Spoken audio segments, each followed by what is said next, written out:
መኝታ ላይ ችግር አለበት እንዲታከም በነግረውም ችላ ብሎታል። ወደ መኝታ ሲጠራኝ ደስተኛ አልሆንም። ብዙ ጊዜ እምቢ እለዋለሁ። እሱ ችግር ያለበት እምቢ ስለምለው ወንጀለኛ እሆናለሁኝ። ፍች ብጠይቅስ ሐራም ይሆንብኛል? በዚህ የተነሳ ብዙ ጊዜ እንጣላለን የሚል ጥያቄ ነው። በመሰረቱ ሴት ልጅ ባሏ ወደ አልጋ ሲጠራት ፈጥና መልስ መስጠት አለባት። የተጣደ ነገር ይዛው እንኳ ቢሆን ምድጃ ላይ እንኳ ብትሆን ባሏን ፈጥና ታስተናግድ ተብሏል። አቡ ሁረይራ በዘገቡት ሐዲስም ነብዩ አለይሂ ሰላቱ ወሰላም ባል ሚስቱን ወደ ፍራሹ ወደ አልጋው ጠርቶ እምቢ ካለች ተቆጥቶ ካደረ ባሏ መላእክቶች ይረግሟታል እስኪነጋ ድረስ፣ አላህ ይቆጣታል ተብሏል። ባል በፈለገው ጊዜ ሚስቱን ማግኘት አለበት። ሚስትም ባሏ በጠራት ጊዜ አቤት ማለት አለባት፣ ጉዳት እስካላስከተለባት ድረስ ወይም ከሸሪዓ ግዴታዎች እስካልተጋጨባት ድረስ። ጉዳት የሚያስከትልባት ከሆነ ከሸሪዓ ግዴታዎች ጋር የሚጋጭባት ከሆነ ሁለቱን አብራ ማስኬድ ካልቻለች ይሄኔ ከሸሪዓው ጋር የሚጋጭ ጥሪን በሚያቀርብበት ጊዜ አይ ማለት ትችላለች። ፈርድ ጾም ጾማ በቀኑ ክፍለ ጊዜ ጾሟን ቢያስፈርስ አይችልም። ሀይድ ላይ ሆና ለግብረ ስጋ ግንኙነት ከዛ በታች ላለ ጨዋታ ከሆነ ግዴታ ነው። ለግብረ ስጋ ግንኙነት ጥሪ ቢያቀርብ አይቻልም። ህመም ካለባት ማስገደድ አይችልም፣ እሷ የፈቀደችውን ያክል ካልሆነ በስተቀር። ወከዛሊክ ባልም የሚስቱን ስሜት መረዳትና ተፈጥሯዊ ፍላጎቷን ማሟላት ግዴታው ነው። ከትልልቅ ሚስት ባሏ ላይ ካሏት ሐቆች አንዱ የአልጋ ሐቅ ነው። ለዚህ ነው ሸይኹል ኢስላም ኢብኑ ተይሚያ ረሒመሁላህ ተዓላ ባል የሚስቱን የአልጋ ሐቅ ሊጠብቅ ይገባዋል፣ በተለመደው ልክ አስፈላጊ ነው በሚባለው ልክ። ከትልልቅ ሐቆቿ መሃል አንዱ ይህ ነው፣ ምናልባትም ከምግብና ከመጠጥም በላይ ብላ ወደ ሐራም እንዳትሄድ፣ ሌላ ወንድ እንዳታይ፣ ተፈጥሯዊ ፍላጎቷን ባል በሚችለው ያክል በተለመደው ማዕቁል በሆነው ልክ ባል የሚስቱን ሐቅ መጠበቅ አለበት። ይሄን እንዳያሟላ የሚከለክለው ነገር ካለ ችግሩን ማከም ማስወገድ የሱ ግዴታ ነው። ባል የሚስቱን የአልጋ ሐቅ መጠበቅ ልክ ምግብና መጠጥ እንደማቅረብ ግዴታው ነው።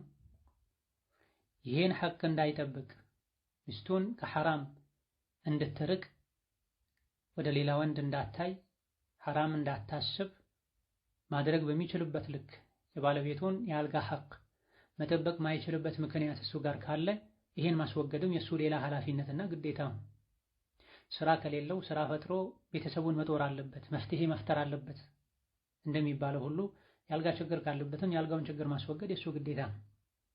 መድኃኒት መውሰድ ካለበት ሁሉ መድኃኒት ወስዶ የራሱን ደካማ ጎን ችግሩን መቅረፍ አለበት ብሏል እና ኢማም አልቁርጡቢ ሌሎችም።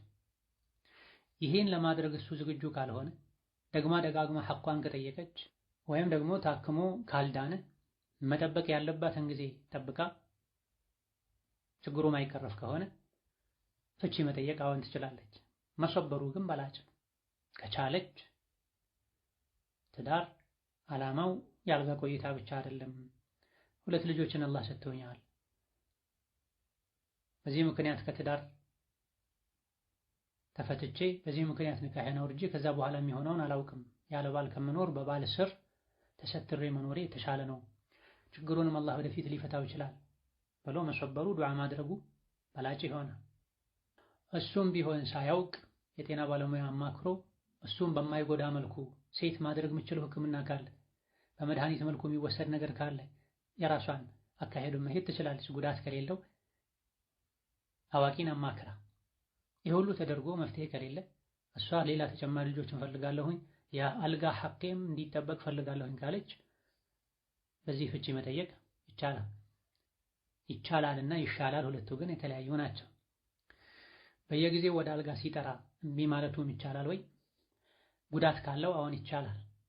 የወንድም ይሁን የሴት የዘር ፈሳሽ መውጣት ያለበት ሆኖ ተንቀሳቅሶ ሊወጣ ብሎ መልሶ አለመውጣቱ ጉዳት እንዳለው ተነግሯል። ሌላም የስነ ልቦና ጉዳትን ችግርን የሚያስከትል መሆኑ ከተረጋገጠ ግልጽ የሆነ ጉዳት ካስተዋለች ይህን ችግር አስወግድና የኔም ያንተም ሐቅ የሚጠበቅበት መሆን አለበት የአልጋ ቆይታችን በሚል ከሆነ አይ ማለቱ ወንጀል አይሆንም። ሌላኛው ጥያቄ በውዱ ሰዓት መሸፈን ያለበት የሰውነታችን ክፍል እስከምን ድረስ ነው? ሻወር ስንወስድ አንድ ላይ ውዱ ብናደርግ ይቻላል ወይ? አዎ ይቻላል። ውዱ ለማድረግ የትኛውንም የሰውነት አካል መሸፈን መስፈርት አይደለም፣ ግዴታ አይደለም። ሻወር የወሰዱ በዛው ውዱ ጨርሶ መውጣት ይቻላል። ከውዱ ሽሩጦች ከውዱ ዋጅባቶች ውስጥ ሰትረል ዐውራ ተብሎ አልተጠቀሰም፣ አልተነገረም። ሌላኛው ጥያቄ